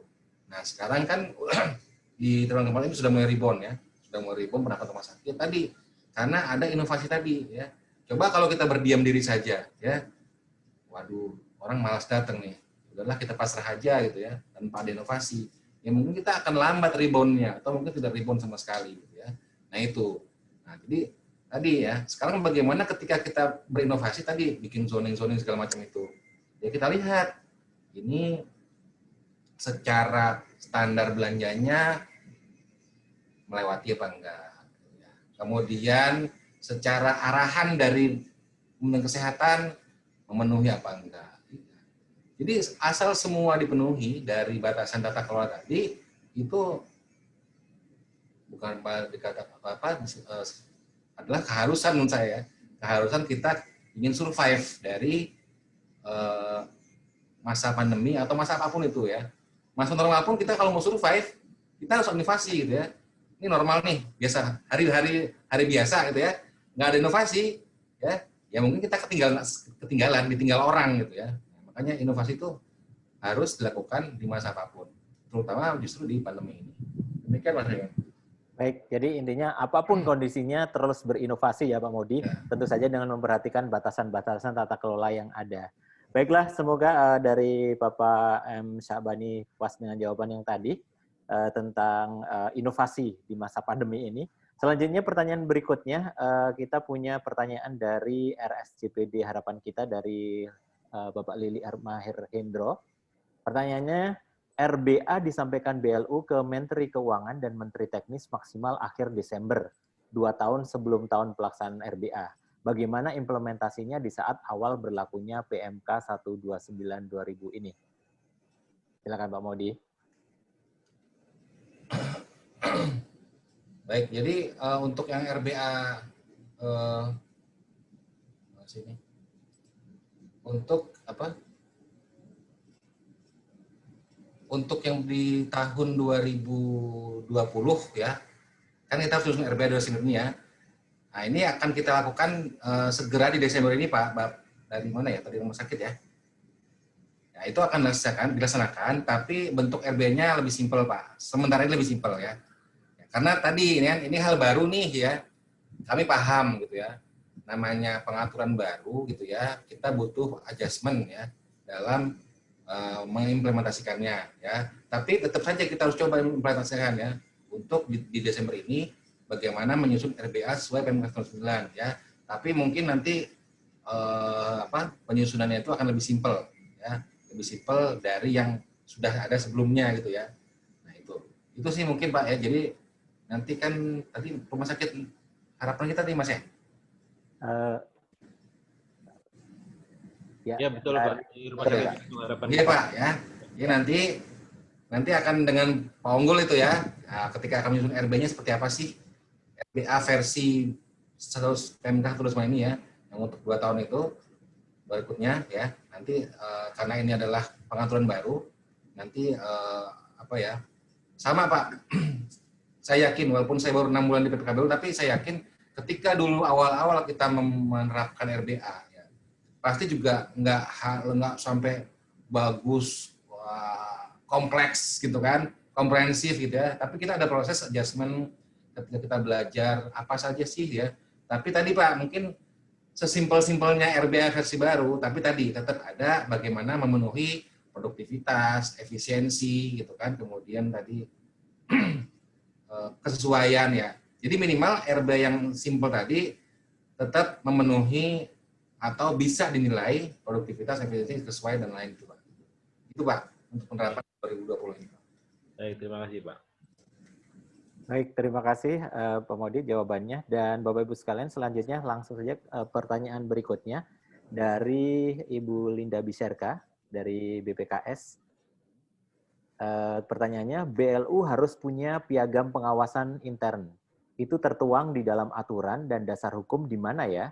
Supaya ada dasar kami menyusunnya. Apakah ada standar dan acuan yang baku, khususnya bagi kami BPKS Sabang? Terima kasih. Silakan Pak Modi untuk menjawab. Ibu Linda, jadi itu diatur di Permen 129 di bab pengendalian intern itu untuk menyusun piagam ini ya, dan ditetapkan oleh Pemimpin BLU ya. Kalau teknisnya, formatnya, template-nya ya nanti Ibu diskusikan dengan mitra Ibu di BPK BLU minanya ya. Karena kan kalau di PMK ya, yang penting harus ada piagam tadi pengawasan internal gitu ya. Karena sebetulnya sama kayak kalau di versi lain ya, piagam manajemen risiko. Gitu ya. Karena piagam itu ya, piagam pengawasan internal, piagam Vivianti tadi bilang gitu ya, di sisi lain ya, di saat pemerintah yang lain gitu ya. Itu adalah pertama dia adalah bagian dari komitmen ya, komitmen manajemen terhadap hal-hal yang akan menjadi fokus pengendalian internal. Ya. Dengan adanya piagam itu ya, namanya piagam kan ya, ditaruh biasanya itu di rumah sakit atau di satkernya ya, di kantornya gitu kan. Ini piagam, maka dia orang publik ya, publik yang datang maupun internal BLU-nya itu akan menjadi aware. Oh, ini adalah hal-hal yang menjadi fokus dalam pengendalian internal. Ya. Itu. Jadi untuk awareness. Yang kedua untuk komitmen. Ya. Piagam ditandatangani oleh BLU. Ya.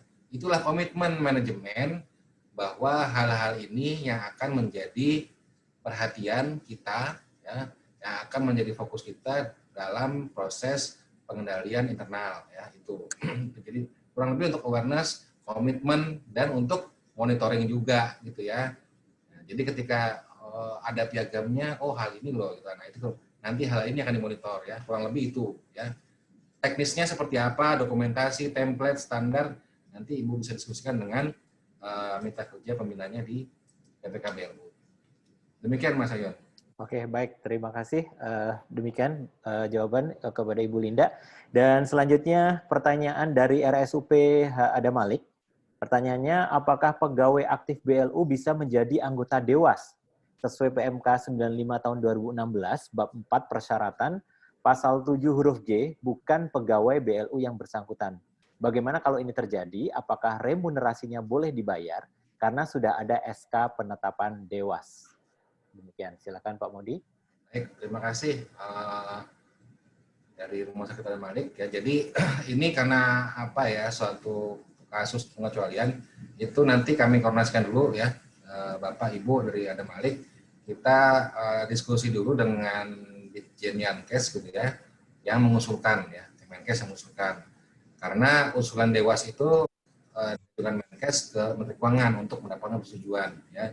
Jadi kita bahas dulu ya dengan Yankes ya, kenapa ini diusulkan gitu ya, karena nanti titik akhirnya adalah persetujuan Menteri Keuangan ya. Jadi kami belum bisa jawab finalnya ya, tapi kita akan diskusikan dulu dengan Pak Dirjen Yankes ya, untuk mendiskusikan kurang lebih argumentasinya terhadap nama Dewas yang diusulkan. Demikian Mas Ayon. Oke, baik. Terima kasih. Langsung saja lanjut pertanyaan berikutnya. Kali ini dari Pak Wayan dari BP3 Curug. Izin bertanya, Jika dalam tahun berjalan sudah diaudit oleh BPK, apakah diperlukan lagi audit dari KAP? Silakan Pak Maudi. Baik, apakah udah di BPK akan diaudit lagi oleh KAP gitu kan? Jawabannya adalah tetap gitu ya. Kenapa gitu ya? Audit itu kan biasanya kan banyak tujuannya ya. Audit kepatuhan, audit kinerja ya. Yang sudah lama, yang sudah berjalan saat ini kan audit laporan keuangan ya. Sekarang ini BPK udah pindah ke audit kinerja. Nah, BLU ya sesuai tadi Permen 9 itu merupakan entitas pelaporan yang tetap harus memenuhi tiga hal tadi di audit ya. Laporan keuangannya diaudit, kepatuhannya diaudit, dan pengendalian internal diaudit. Ya. Makanya kalau nanti tiga ini belum menjadi bagian dari audit BPK, maka ini tetap harus dilakukan gitu ya. Karena harus ada opini dari audit eksternal, which is dia BPK belum masuk ke situ. Ya. Mungkin BPK ada audit, mungkin baru sekarang laporan keuangan. Ya. Tapi terkait dengan kepatuhan belum ada. Terkait dengan sistem pengendalian internalnya juga belum ada. Gitu. Karena tiga hal ini ya, laporan keuangannya, kepatuhan atas ketentuan, dan pengendalian internal itu tetap menjadi kewajiban untuk dilakukan audit oleh pihak eksternal. Demikian Mas.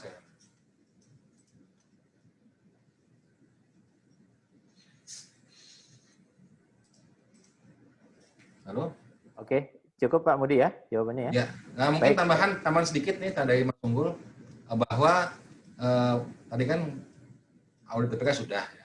Tapi sebenarnya audit BPK kepada Satker BLU adalah merupakan bagian atau sampling dari audit LKKL ya.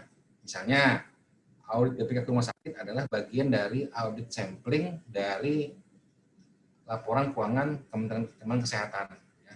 Jadi dia tidak fokus kepada BLU tersebut gitu ya. Sedangkan yang audit oleh KAP ini adalah fokus kepada tiga hal tersebut pada BLU tersebut gitu ya. Demikian. Baik, terima kasih. Demikian pertanyaan dari Pak Wayan. Semoga sudah menjawab pertanyaannya. Lanjut langsung kita ke pertanyaan dari Poltekkes Jakarta 2, Bapak Ibnu Aji. Pertanyaannya, BLU ke depannya akan menjadi besar seperti mungkin corporate atau BUMN. Bagaimana peran BLU dalam corporate social responsibility atau CSR di masyarakat? Contohnya adalah seperti kondisi pandemik ini. Karena secara penerimaan, BLU diberikan target. Pemberian pengurangan tarif layanan juga memiliki aturan yang rigid. Dan pengeluaran anggaran juga harus sesuai dengan tupoksi dan ketentuan. Silakan Pak Maudi. Baik. Menjadi besar, ya mungkin BLU menjadi besar ya. Tapi menjadi corporate atau BUMN, kok saya enggak ya? Karena BLU ini adalah tadi ya, Satker instansi pemerintah yang memenuhi pencapaian tujuan kewajiban negara. Jadi BLU ini adalah apa ya? Objeknya adalah barang publik. Ya. Barang publik ini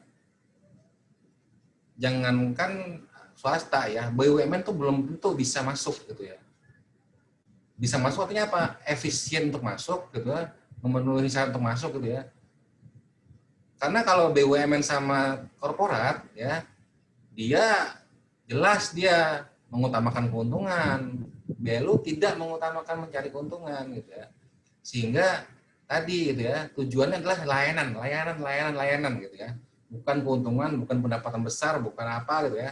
Itu adalah prasyarat gitu ya. Nah, makanya BLU benar besar ya besar.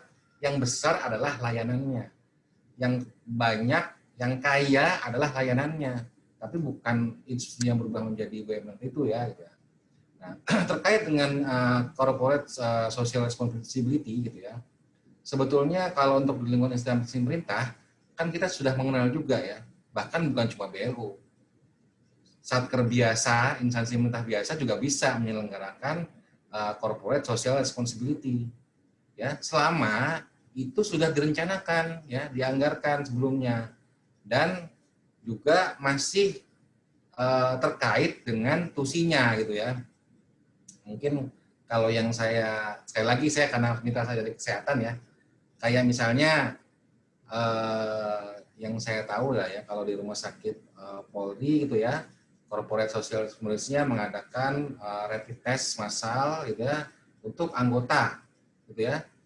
Tujuan dia menyehatkan masyarakat ya, mengendalikan penyakit, menekan infeksi gitu ya kepada anggota dan masyarakat umum gitu ya. Nah, itu kan juga corporate social responsibility gitu kan, tapi dia memang sesuai tujuannya gitu ya. Tujuannya adalah memberikan layanan ya, tercapai gitu ya. Tapi tujuan sosial juga dapat gitu ya. Jadi ini mungkin CSR ini sejenis apa ya, cara mengeksekusinya inovasi gitu ya. Bagaimana kita berinovasi ketika kita ingin mendeliver gitu ya. Batasannya ada, tujuan tugas fungsi organisasi ada, tapi CSR bisa terlaksana. Itu sih dari kami ya. Kayak yang terakhir misalnya saya lupa, ada yang memproduksi hand sanitizer gitu ya, seperti itu gitu ya. Nah itu ya, jadi yang pertama dia terencana gitu ya, kemudian disetujui oleh BNPLU, Dewas segala macam gitu ya. Intinya bukan kayak orang pergi makan siang tahu dilakukan zap gitu kan, enggak, semua terencana gitu kan, tujuannya ada dan dia tidak keluar dari tujuan memberikan layanan kepada masyarakat umum. Demikian Mas Yon. Oke, baik, terima kasih Pak Modi. Dan Bapak Ibu sekalian, sebelum kita melanjutkan pertanyaan melalui chat, saat ini kami beri kesempatan kepada Bapak Ibu yang akan bertanya secara langsung, yaitu dengan cara memencet tombol raise hand terlebih dahulu. Nanti akan diberi kesempatan untuk bertanya secara langsung kepada narasumber kita kali ini. Baik, kami persilakan kepada Bapak Ibu yang akan bertanya secara langsung, dimulai dari bagian keuangan Hubud. Langsung saja kami silakan. Iya, terima kasih atas kesempatannya Pak Yoyon. Kami ingin menanyakan tentang apakah dimungkinkan penyusunan target BLU itu di atas pagu belanjanya, karena terkait dengan efektivitas dan efisiensi penggunaan dana, dan kebetulan juga ini juga kan itu kan satu kesatuan dengan target dan pagu di kementerian. Ketika itu nanti capaian turun atau pelaksanaan anggaran tidak mencapai, nah itu kan nanti akan jadi nilai buruk juga buat kami. Nah, ini kan sebagai pembina teknis, kita juga mengetahui bahwa industri penerbangan saat ini kan sedang berkurang, Pak ya. Nah, walaupun inovasi-inovasi, sedangkan yang disusun untuk target dan pagu tahun 2021 ini ketika tahun 2019, jadi sebelum COVID ini. Nah, ini kan harus dilakukan penyesuaian-penyesuaian, Pak. Nah, apakah itu dimungkinkan dan apakah landasan hukumnya ada? Mungkin bisa berikan pencerahan pada kami, Pak Maudi. Terima kasih. Baik, Pak. Jadi, kalau tanya mungkin apa enggak, karena BLU menerapkan praktek bisnis yang sehat, ya, maka dimungkinkan dia melebihi pendapatannya. Soal bicara penyesuaian, ya, tentu saja tadi ketika kita akan melakukan penyesuaian, ya, kita harus melihat rencananya dulu seperti apa, ya kan? Sama seperti saya sampaikan itu kan, ketika kita melihat ketika menyusun rencana dulu kan seperti ini ya. Ternyata tadi Bapak menyampaikan dinamikanya sekarang di industri penerbangan ada dinamika pandemi masuk, dinamikanya bergerak gitu ya, sehingga perlu penyesuaian. Nah, berarti dia harus lihat dulu penyesuaian seperti apa gitu ya. Penyesuaian dari perubahan rencananya seperti apa ya.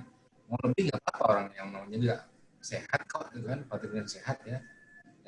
Tapi harus ingat ya, ketika kita menyusun pendapatan melebihi belanjanya dengan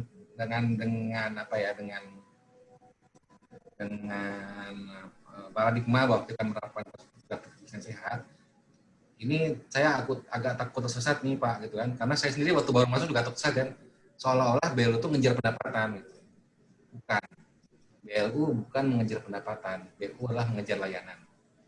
Pendapatannya tetap harus dikonversi menjadi layanan kepada masyarakat, itu saja sih ya. Bukan untuk menumpuk kas, numpuk pendapatan gitu ya. Nah kalau menyesuaikan, dilihat lagi rencana seperti apa. Kemudian, nah, yang penting juga adalah kebijakan pimpinan, Pak. Ya kan, Bapak di bagian keuangan ya. Nah, berarti kan ada pembinaan teknisnya gitu ya. Nah, karena kan mungkin BLU-nya saya nggak tahu nih kalau di Perhubungan Udara apakah hanya Bapak saja atau ada yang lain. Pasti ada kebijakan nasionalnya yang diperlakukan di Perhubungan Udara gitu ya. Untuk pandemi, situasinya seperti ini, tantangan seperti ini, maka kita merevisi target pendapatan ya menjadi seperti ini dengan argumentasi bahwa memang mungkin marketnya ya, mungkin kondisi resource internalnya segala macam itu Pak. Jadi intinya bisa dimungkinkan kita melakukan perubahan atau penyesuaian terhadap target pendapatan tersebut.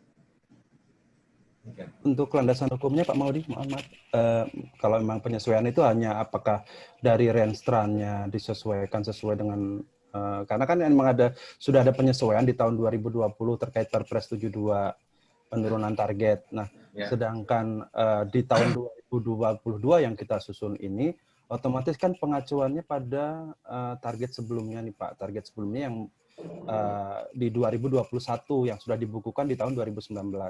Nah, ini kan cukup tinggi, Pak. Sedangkan apakah itu nanti kan kebijakan, kita harus menunggu kebijakan nasional lagi untuk penyesuaian target tersebut, begitu, Pak. Kalau ada landasan hukumnya, di 2022, kita akan coba untuk merumuskannya di renstranya, Pak. Jadi agar lebih inline, lebih real, lebih bisa... Kalau mau bertanya, katanya tekan... diaplikasikan, begitu, Pak. Makasih. Kalau terkait penyusunan renstra tadi, berarti ini Bapak mau yang untuk menyusun Renstra 2022 Pak ya? Maksudnya ya? Iya, jadi kan memang kemarin kita mengikuti PMK 129 nih Pak, 2 tahun sebelumnya nih. Nah, 2 tahun pengajuan RBA kita sudah bahas kemarin, hanya saja agak keberatan juga teman-teman di penyusunan target 2022 Pak, karena harus melihat di target 2021 yang sudah cukup tinggi gitu Pak. Kalau dasar hukum penyusunannya ikuti PMK perencanaan penganggaran dari PJA Pak. Cuman kayak lagi gitu ya, sebetulnya itu kan Bapak kan bisa mengargumentasikan ya, tadi kan mengaitkan dengan kondisi dinamika eksternal saat ini dengan kebijakan Dirjen Perhubungan Udara gitu ya. Jadi ya mungkin disampaikan saja Pak gitu ya, bahwa kalau kita susun 2022 dengan target seperti itu gitu ya, mungkin ada semacam semacam simulasi gitu ya, simulasi gitu ya, bahwa 2020 saatnya pandemi, 2021 masih pandemi, survival dari pandemi, 2022 mungkin kita baru lepas landas dari pandemi gitu kan ya, 2023 kita free pandemi, ya mungkin ada simulasi atau kebijakan seperti itu gitu ya. Tapi intinya bisa dijelaskan bahwa memang apapun berapapun targetnya di 2022 nanti ya, kita mencermati apa yang terjadi di 2020 dulu Pak gitu ya.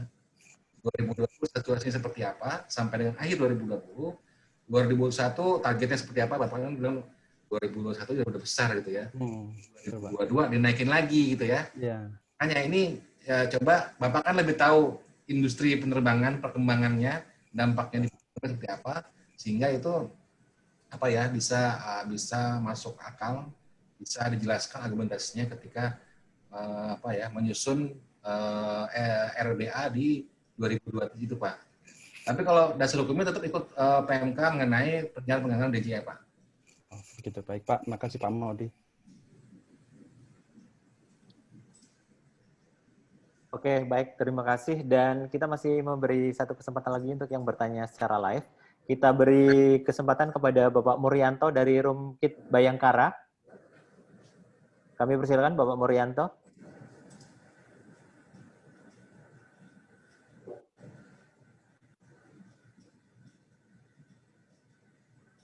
Mohon izin, Nes, Pak. Oke, Bapak Muryanto bagaimana? Oke, baiklah. Kalau gitu kita berikan kepada dari UNES, kami silakan.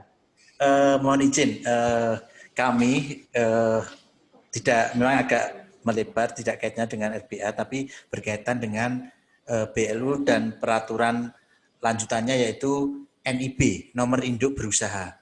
Apakah di kami ini wajib, karena kemarin ketika kita pengurusan IMB dan sebagainya, Pemkot itu mewajibkan kami harus mengurus NIB dulu, BLU.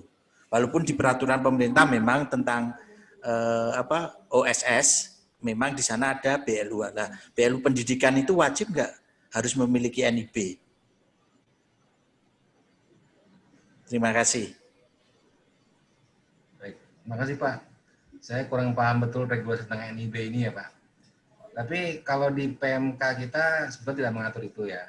Tapi tetap saja BLU kan sebagai bagian dari instansi pemerintah yang beroperasi di Indonesia, gitu kan, harus mengikuti regulasi-regulasi sektoral, gitu ya.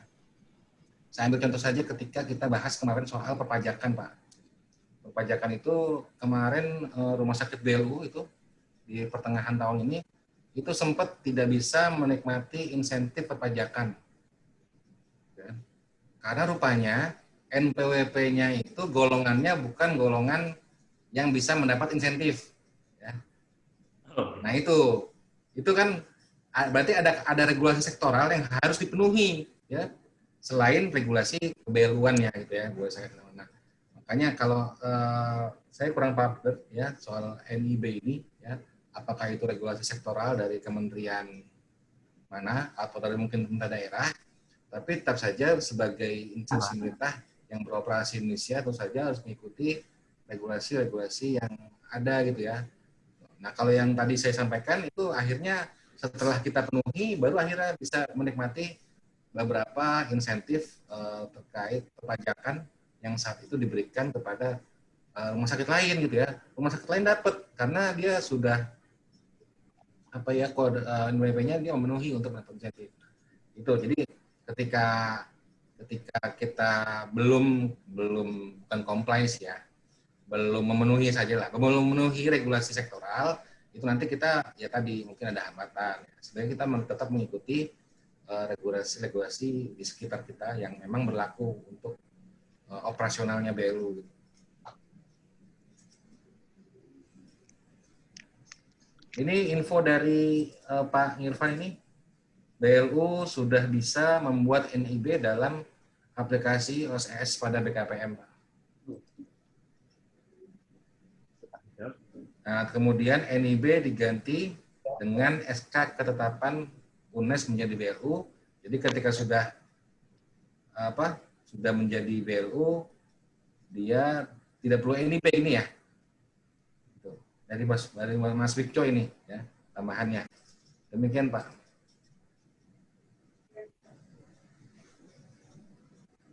Baik Pak Mudi ya, kita akhiri pertanyaan sebelumnya dan kita masih akan memberi kesempatan tadi kepada Bapak Muryanto dari Rumkit Bayangkara. Bapak mau bertanya, kami persilakan Bapak Muryanto. Halo, Bapak Muryanto.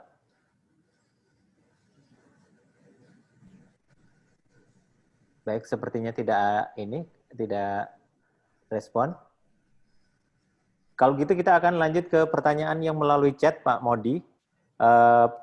Pertanyaan dari Teli dari Kanwil DJBB Provinsi Jambi.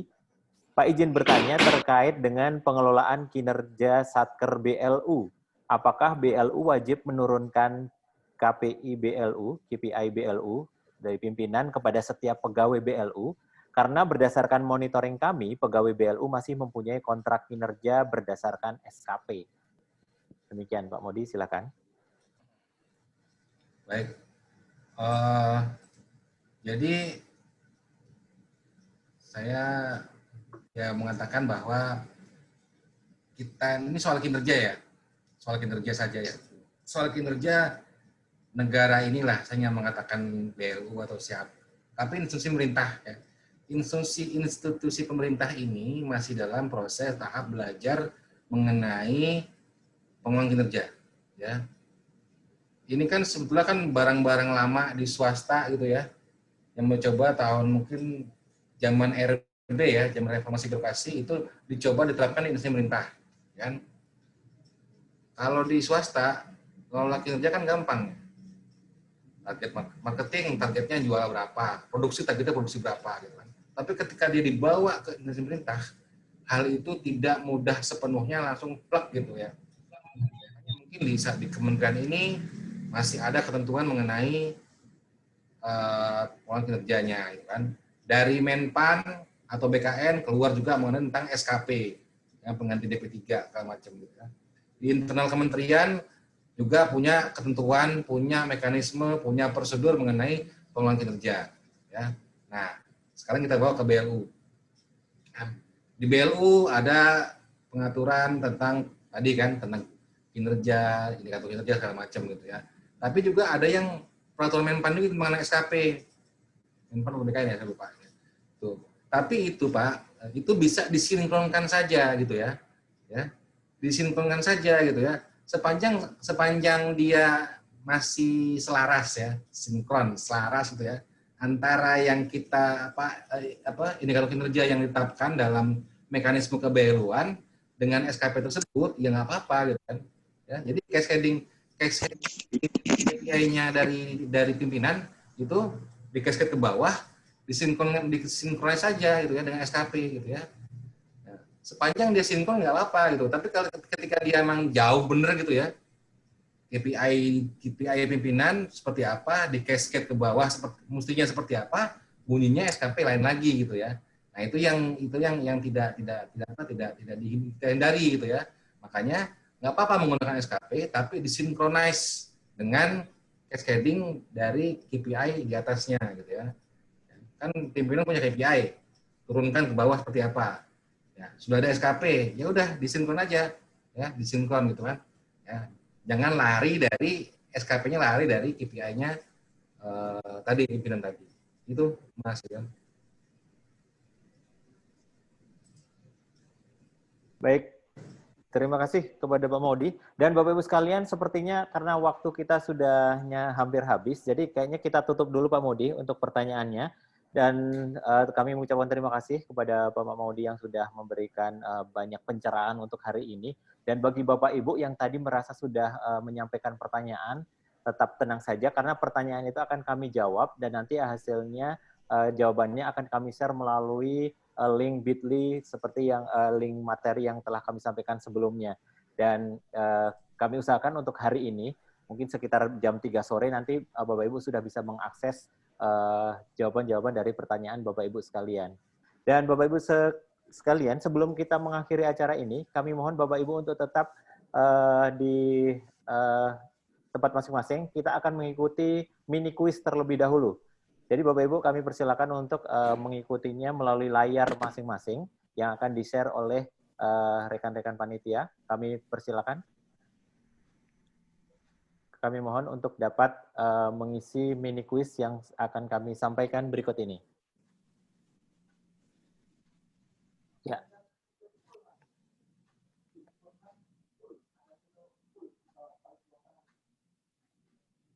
Ya.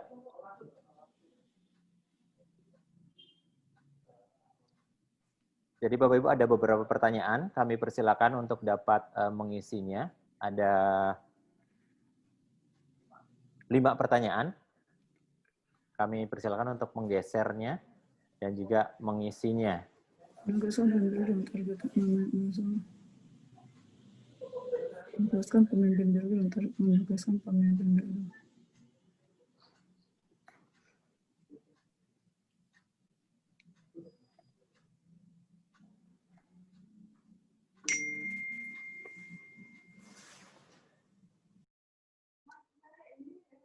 Baik, akan kita beri waktu 3 menit lagi sebelum kita tutup mini quiz yang 5 pertanyaan ini.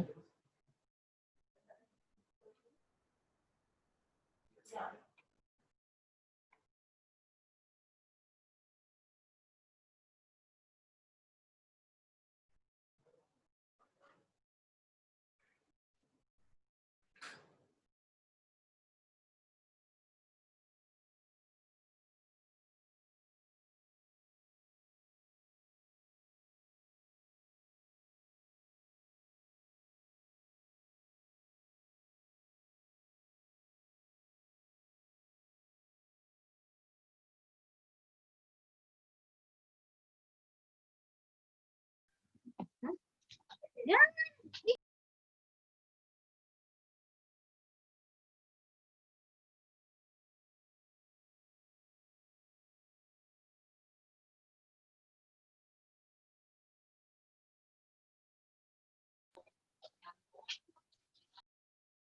Baik, 10 hitungan mundur lagi.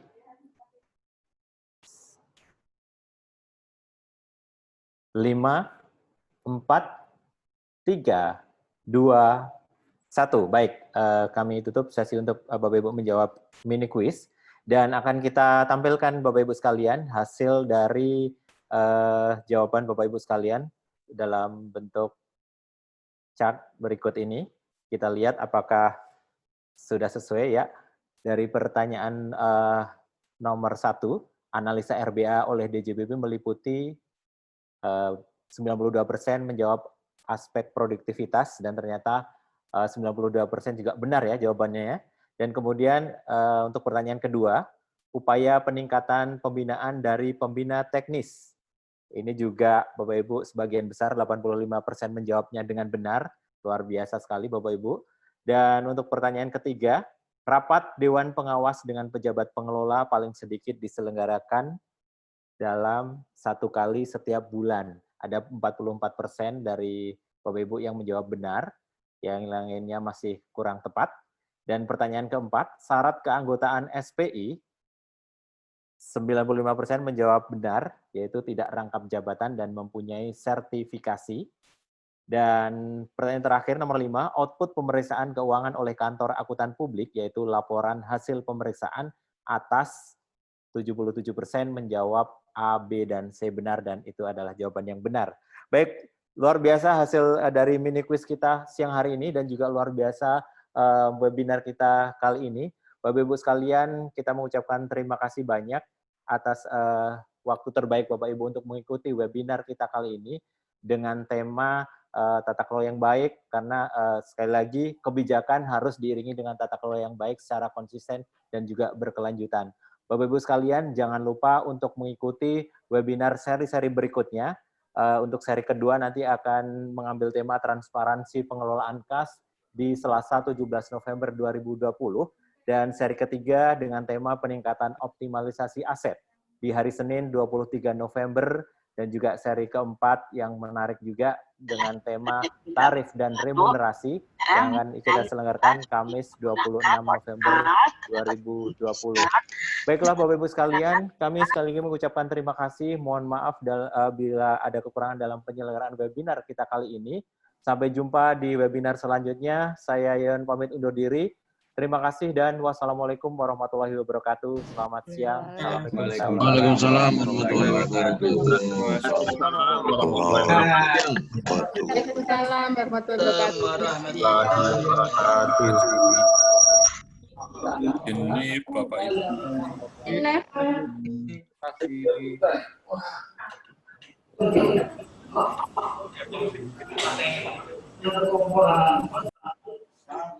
Izin live ya Pak. Ibu. Izin live. Izin live sama. Terima kasih Pak, izin live. Bapak panitia. Terima kasih Pak. Pak.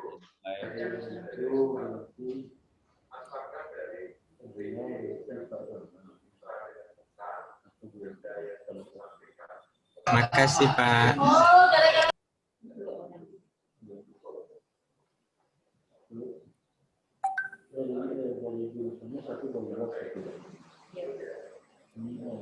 Iya.